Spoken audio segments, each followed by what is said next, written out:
Hello lovers, how you are doing today? Welcome to this very exciting episode of Finding Love, our second edition of the Valentine special.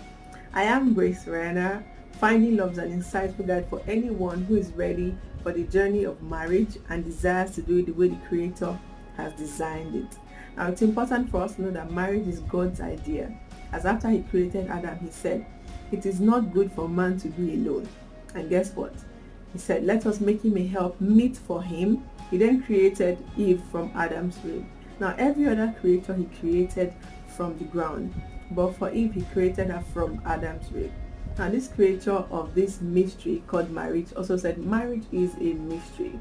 So it's only advisable that when we have questions or desire solutions to our marriage that we go to him for answers.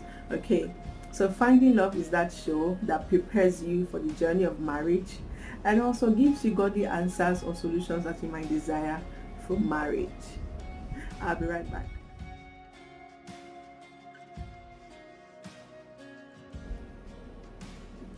On our previous episode of the Valentine edition, we talked about how to know that he or she is the one for you. Now today we'll be continuing from where we stopped. We talked about peace, and today we'll be talking about favor, number 2, and similarity of vision, number 3. Now if you are in a relationship and you're not sure of taking it to the next level, this episode is for you. If you are, have just met somebody and you're looking to take it to the next level, this episode is for you. Or if you're ever cutting somebody and you're still considering marrying the person, this episode is for you. So it's virtually for everybody. Okay, so when you ask most married people, how did you know that this person is the one for you, or what convinced you? You always get this answer: well, we just clicked, something just felt right, it's a feeling I can't explain. All these answers are correct, okay, but it's not enough for someone out there that might be looking for signs, or looking for answers. So I've been able to put together answers for you, subtle signs that you might use to know that this person is for you. So number 2, favor. So favor, now backing up with the popular scripture that all of us would know by now, Proverbs 18:22, it says, "He that finds a wife finds a good thing and obtaineth favor from the Lord." Okay, now the thing is, yes, when he marries her, the favor is fully activated, but some of the subtle signs that you would notice when you meet this person or when you guys are courting, those subtle favors are also not to be discounted, because these are signs. Now the favor is fully activated when you guys get married, but you start to notice signs of subtle favor here and there. And interestingly, it's not only the man that experiences the favor, the woman also starts to see signs of favor. Now in terms of favor, you'd also find favor in the sight of the person you're looking to be married to, either as a man or a woman. Okay, you start to find favor in the sight of each other. I'll use Ruth and Boaz as an example. We'll read from Ruth chapter 2 verse 2. It says, "And Ruth the Moabitess said unto Naomi, Let me now go to the field and glean ears of corn after him in whose sight I shall find grace," which is also favor. And she said unto her, "Go, my daughter." So already Ruth was prepared to find favor in the sight of somebody. Now fortunately for her, it was in the sight of Boaz, the man who eventually married her. So like I said, you find favor in the sight of the person you're with. And now it's very important that you evaluate whenever people come into your space. See your favor level. See if you're obtaining favor, not just from them, but people around you. I'll give a personal example very soon, but it's important that you check whenever people come into your space or with whomever you're dating. Are you experiencing favor? Do you notice if favor has been activated, or even you are being disfavored? It's important to always evaluate. Now, I'm going to highlight some signs that you have found favor in the person or found favor in being in that relationship. And these signs of favor, of course, are signs that this person is the one for you. One of the signs of favor is this: your friends and family will love them. Now, a lot of the times, once whoever the person you're with, your partner, gets a stamp of approval from your family, your friends, it's a good sign, okay? Because you are going to spend the rest of your life with the person, it's very important that your family and friends love them, So if you already see that this person is being accommodated by your friends and family, it's a very good sign. Now, that's not to say that it's always a sign, because sometimes people just love, some families are very loving, they love everybody.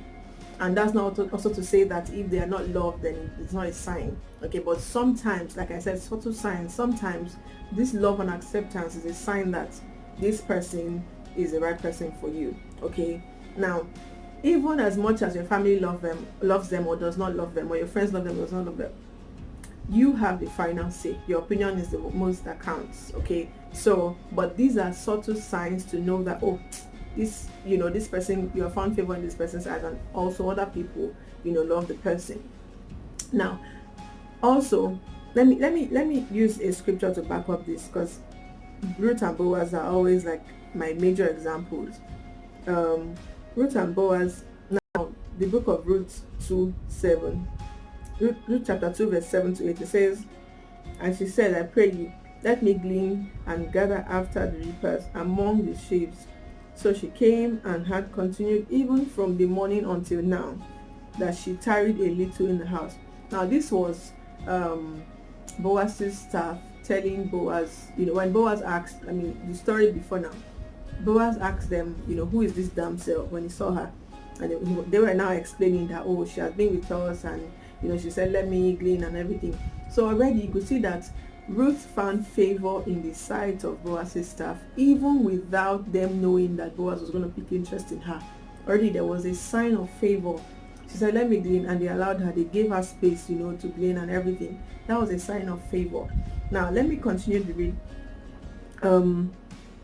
Verse 8, it says, "Then said Boaz unto Ruth, Hearest thou not, my daughter? Go not to glean in another field, neither go from hence, but abide here fast by my maidens." Now, see what I've been talking about. She also found favor in the sight of Boaz. Okay, I remember, even if you read further, you'd see that Boaz said they should deliberately leave some bay leaves on the floor for her, so that she could be barley or whatever it's called, so that she could pick, to add to whatever she had. So there was this favor both from him, both from his staff, both from everybody around. So sort of favor. And at this time, Boaz was not married to her. So these favors are subtle signs that this person is right for you. Now, let me give you a personal example. I dated somebody in 2012-13. Now, I just won a pageant at the time, and I went for an event, and I met an important woman, one of the big names in Nigeria. And she was like, "Come, what are you doing with your crown? Come, let me engage you." She owns a school. I told her I wanted to do something for children, scholarship, and she was like, "Okay, I'll give you slots in my school." Now, I was dating somebody at the time. Before the first and maybe second time I went to her office, I went alone. So there was this very good reception. We're happy to have met again, to have reconnected, and that we had something to do together. Now, then I went with the guy I was dating at the time, and I could see her countenance. She was very upset. I don't know what her reason was. She just had this very weird countenance. She was very dismissive and everything. She didn't even answer me or even talk about the project that we were looking to do together. And then not too long after that time, I now broke up with the person. Then I went to her office again. This one was having a meeting with her staff, headmaster and co. They were sitting down. From where she was, when she sighted me, she got up. There was just something like a veil was taken off. She just got up and came to hug me. She left her meeting. "How have you been? Long time. How have you been?" She knew I had come for us to continue what we were doing together. But there was this thing. It was almost like the person I was with just kind of blocked that favor. It wasn't just right for me at the time. That wasn't only the time I experienced such. I remember going out for shoots with him and everything. They would ask me, "Is that your boyfriend, or is he your fiance? Is that the person you're dating?" There was this mark of disapproval already just seeing him. So I realized that these are signs. So if I'm not even finding favor around this person, it means that this person is not good for me. So it's always good to look out for these signs. Check yourself, evaluate from when you started being with the person till now. Are you seeing any favor or disfavor? it's important to evaluate. Okay. Number 2 sign of favor is this: you will start to grow as a person. Now the thing is, when we meet people, naturally we begin to adopt some things, we begin to learn and unlearn some things, begin to evolve. But the thing is, when you are with the right person for you, you notice that you start to grow as a person, you start to evolve, you start to learn good things and unlearn some things that are not necessarily good. You start to evolve, you start to see that people that know you will tell you, you've changed, or something is different about you. I mean, I'll give an example, a personal example. I remember that when I met my husband, I was doing a show, Meet the Models at the time, and I was doing it on a very, at the level that I understood, where my knowledge reached. But when he met me, he challenged me. He made me understand that I could do much more. He made me understand that there was so much in me that I could, bring out. And guess what? It made the show even better. The show changed drastically. Like, there was a lot of improvement. And then I remember I've even shared an example with you before on our previous episodes, that when I met my husband, I even learned more about the kitchen. I started learning, because growing up, with my career and everything, I just enjoyed eating out because I would always be sorted out outside. They would always give us food when I go for my modeling thing. So it made me very comfortable eating out. Or, I had siblings that, would always cook. So when I get home, I would always see food to eat. My mom is a very good cook. I would always see food to eat. But when I met my husband, I realized that he loved good food. I've shared this example before, he loved good food, and it challenged me. It made me, I started enjoying the kitchen. I had to marry the kitchen more. I sort of evolved my cooking skills. I had to, evolve in my cooking skills, and it helped me. I'm a better person now. So that is what, those are signs that you know that, oh, this person is right for you, or this person is the one for you. You will notice that you start to grow as a person. Now, another sign that you start to grow as a person is this: the person will be your number one fan. Whatever it is that you're doing, they would encourage you, they will back you up. It's not always all the time, but like I said, subtly, it happens from time to time. You see that, a few people experience that their spouse or their partners are their number one fan. I mean, I talked about my show, how I used to do it before, and when I met my husband, how he gingered me and started doing it in a better way. I'm going to share a biblical example. Another sign is your project will be their project. Your life they will take whatever you're doing will be theirs. Look at the book of Genesis 29. Talks about Jacob and Rachel. Let me read it from here. Genesis 29 verse 9. It says, "And while he yet spake with them, Rachel came with her father's sheep, for she kept them." In 10 it says, "And it came to pass, when Jacob saw Rachel, the daughter of Laban his mother's brother, and the sheep of Laban his mother's brother, that Jacob went near and rolled the stone from the well's mouth, and watered the flock of Laban his mother's brother." Now, he knew that was Rachel's job, but that favor I've been talking about, them taking your business as their business, your product as theirs, that was Rachel's job. She was supposed to be the one to water the camels, do whatever. But when he saw her, he rolled the stone and then he watered the camels. He did it for her, So that is how, those are signs that you use to know that, these are small favors from the person and from people around you. Now, also, as a sign of, growing as a person, you notice that this person will take genuine interest in you. As in, they will begin to show interest in the things that you do outside the relationship, your other lives, your things that you do, maybe your work, your family, your friends, your alma mater, things like that, things that you find interesting. They will want to be a part of it, because of course, if they're looking at you for the long haul, these things eventually become part of them. So sometimes you meet some people, they are not necessarily genuine. They just come and they want to know everything about you at once, and then after a while you see that they're not really who they tried to be in the beginning. But these ones I'm talking about are the ones that are genuine. Even, let me use my sister's husband as an example. My older sister, she's married now. She met her husband in the university, and getting to know him, he just brought himself into the family, like a part of the family. Till now, when you see him, you think he's our brother, because everything that pertains to her, he is concerned. you know.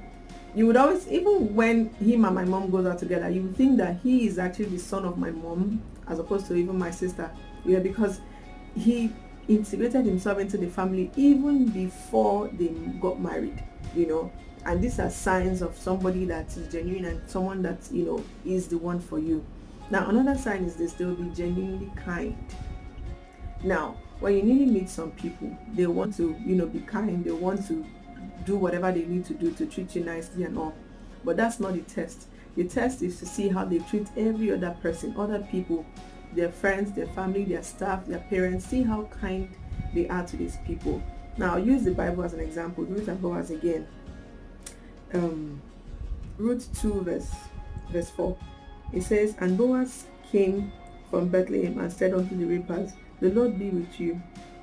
And they answered him, The Lord bless thee." Now, is there any other kind word or any word that is kinder than "the Lord be with you" or "the Lord bless you"? I mean, if we were to translate it in our modern day English, it's almost like saying, "Oh, how are you doing? Oh, God bless you. Well done. Oh, ekushe. Oh, it's like encouraging them, being kind to them. Seeing your staff working and saying, "Well done. Oh, thank you for doing what you're doing." I mean, that's so kind. It just shows you that it wasn't just about him being kind to Ruth. This is who he is. Now, let's read further.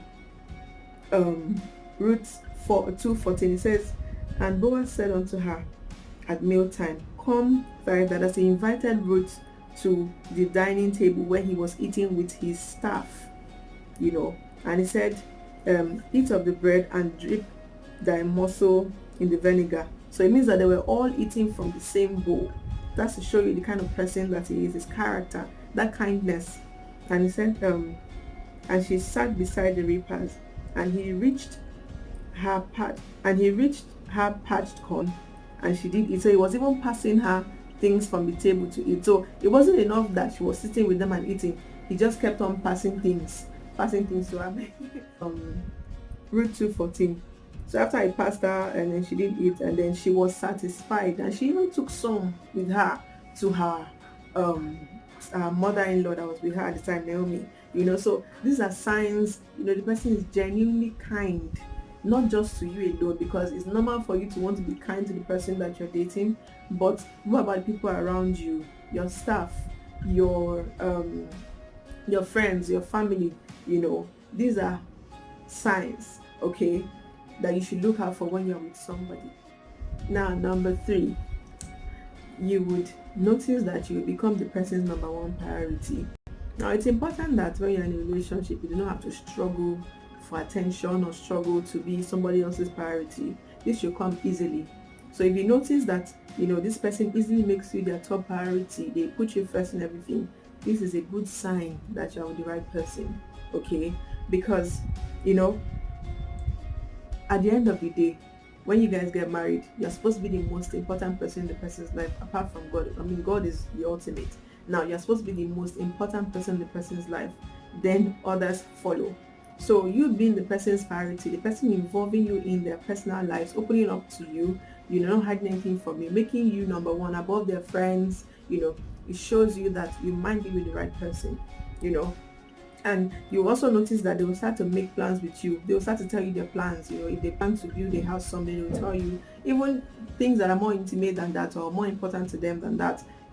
They'll start to bring you in, fill you in on their future plans. They'll start to talk about the future with you. They'll start to tell you things that they would normally not discuss with any other person, just because they see you as someone that they might want to take to the next level.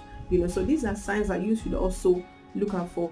Does this person make me drag for attention with his friends or her friends? Am I the person's number one priority? When you see these signs, these are sort of signs to know if you are with the right person.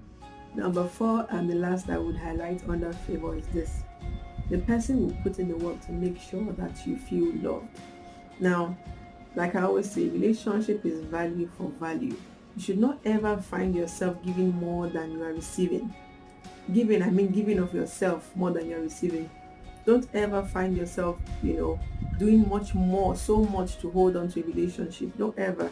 So when you see that, this person is doing everything to make sure that the love you're giving is the same they're getting, or you know that there's some form of 50-50 or even 100% from the person, is a good sign that you're with the right person. Okay, you should never ever find yourself, like I said before, in a place where it looks like you are the only one trying to hold. People say, oh, it's only one person that holds a relationship. It's not true. It should be a mutual effort. So when you see that, there's really not so much work you're having to put in, because the person is also putting in as much work to make sure that you are loved, that you feel valued, that you feel special, then it's a good sign that you are with the right person for you. Okay, now we will now move to number 3, similarity of vision. Similarity of vision. Now, number 1, that person will share similar visions with you. Where you live, how you raise your children, how many children you have, or things like that. Now, visions evolve as time goes on, but the thing is, people even change as time goes on. But that person, the one for you, will realize that your visions align. You will understand that, okay, well, these are the day-to-day things that we need to do to get this vision to be actualized. Okay, now that's why it's important to talk about your vision when you meet somebody, so that you know if your visions align. If you're not on the same page with the person, it's going to be a struggle in future if you go ahead with that relationship. So it's important that your visions align, that you guys have similar visions, where you raise your children, how you want your children to be raised, where you would want to live, if they have interest in traveling, living abroad, or if they plan to spend the rest of their lives in a particular place, or how often you guys want to travel in future, things like that. These are important conversations that you should even have while you guys are on the stage of going on dates, because it's important that you share similar vision. So if you're with somebody and you realize that the person and yourself have similar visions, it might be a good sign that this person is right for you. I'll give you a personal example. When I met my husband, I realized that he's a lover of fashion. In fact, he had a color on Vanguard, and I used to style people then as a model, when I get contract to style people for commercial shoots. He has big plans for the fashion industry. I also have the same big plans for the fashion industry. So we just somehow clicked. We knew that, okay, there's an alignment in vision, which is very important.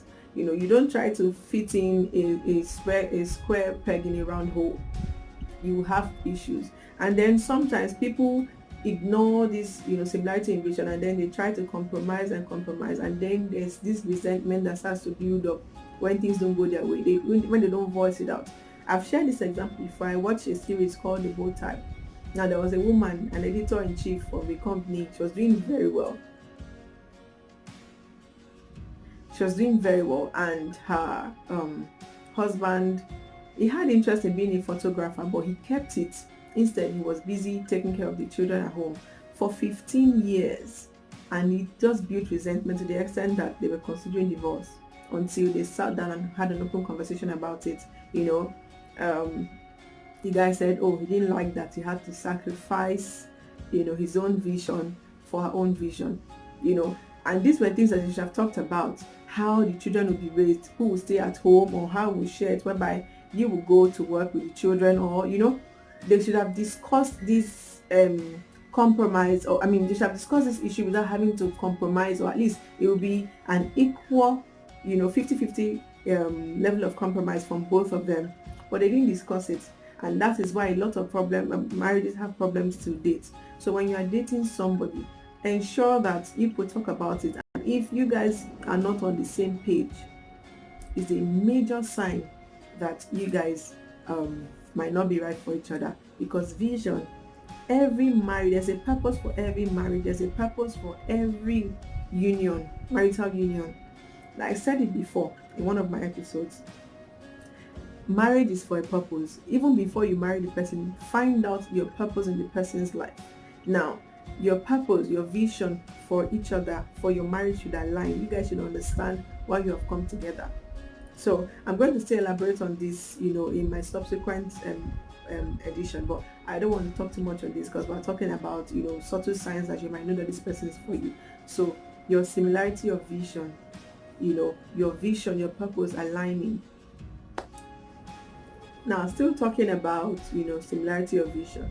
Now, Genesis 11:6 says, and the Lord said, behold, the people is one, and they have all one language, and this they begin to do, and now nothing will be restrained from them, which they have imagined to do. Now this scripture is so powerful. It talks about, having one mind, one vision. The thing is, when people have one vision, it's very difficult to break them apart. It's very difficult for you to even start to consider divorce, because you have a vision, and until you see it through, it's difficult for you to come out of it. So that's why it's important that your visions align, and that you will know your purpose for each other, such that you speak one language. It will be very difficult for anything to tear you apart as a couple. Okay, now number 2, you would have shared values.